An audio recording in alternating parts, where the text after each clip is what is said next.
Untuk pertama kalinya, rudal hipersonik Palestina 2 milik Houthi menargetkan pembangkit listrik di kota Haifa, Israel. Serangan tersebut diklaim berhasil dan diumumkan secara resmi oleh Houthi pada Minggu 5 Januari.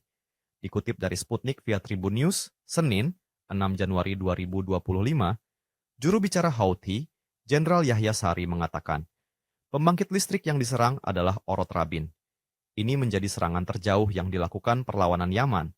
Pasalnya kota Haifa terletak cukup jauh tepatnya di wilayah utara Israel. Houthi sebelumnya juga menargetkan pembangkit listrik, namun lokasinya di wilayah selatan Yerusalem. Sari menyebut, serangan terbaru merupakan bentuk dukungan nyata kelompoknya terhadap Palestina.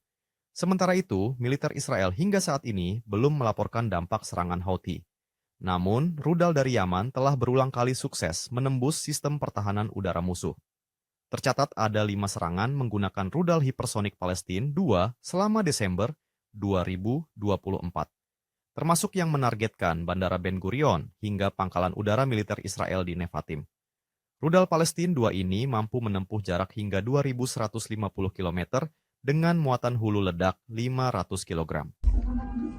Wow, זה רסיסים. אם עליהם באים לפה, נודר.